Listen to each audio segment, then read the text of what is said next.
আমাদের জীবনে এমন কিছু মানুষ আসে যারা আমাদের কখনো ছেড়ে যেতে চায় না, আবার শক্ত করে ধরে রাখতেও চায় না।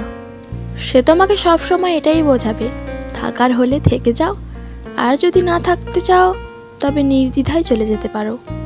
সে তোমাকে কখনো ছেড়ে যাবে না, বা সে তোমাকে কখনো নিজের কাছে আগলেও রাখবে না।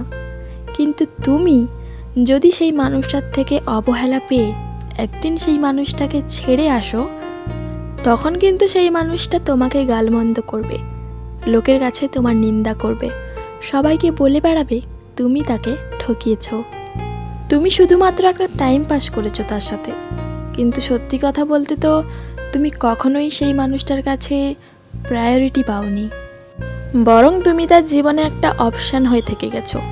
তুমি অপশান ছিলে আর অপশান হয়েই থাকতে। যখনই তোমাকে তার দরকার ছিল তখন সে তোমাকে কাছে টেনে নিয়েছিল, আর যখন তার কাজ ফুরিয়ে যেত সে তোমাকে আবার দূরে ঠেলে দিত। কিন্তু যখন তোমার তাকে সব থেকে বেশি দরকার ছিল, সে তখনই তোমাকে অবহেলা করেছে। তোমার আবেগ, তোমার অনুভূতি, তোমার ভালোবাসা, এই সব কিছুরই কোনো মূল্য দেয়নি সে, কারণ সে কখনোই তোমাকে তার কাছে রাখতে চায়নি। শুধু তার প্রয়োজনে তোমাকে একবার কাছে টেনেছে, আবার কাজ শেষ হওয়ার পর তোমাকে দূরে ঠেলে দিয়েছে।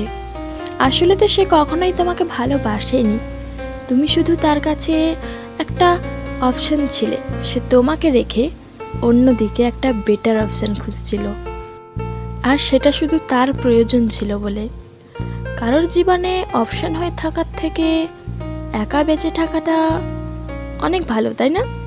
সো ফ্রেন্ড, আমি দিশা ছিলাম তোমাদের সাথে। ভিডিওটি কেমন লাগলো অবশ্যই কমেন্ট করে জানিও।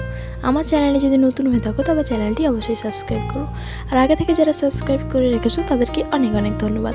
আজকের ভিডিওটা এই পর্যন্ত, দেখা হবে আবার নেক্সটে কোনো ভিডিওতে। ততক্ষণ তোমরা ভালো থেকো, সুস্থ থেকো, আর আমাকে এভাবে সাপোর্ট করতে থেকো। আমার ভিডিওটি দেখার জন্য সবাইকে অনেক অনেক ভালোবাসা।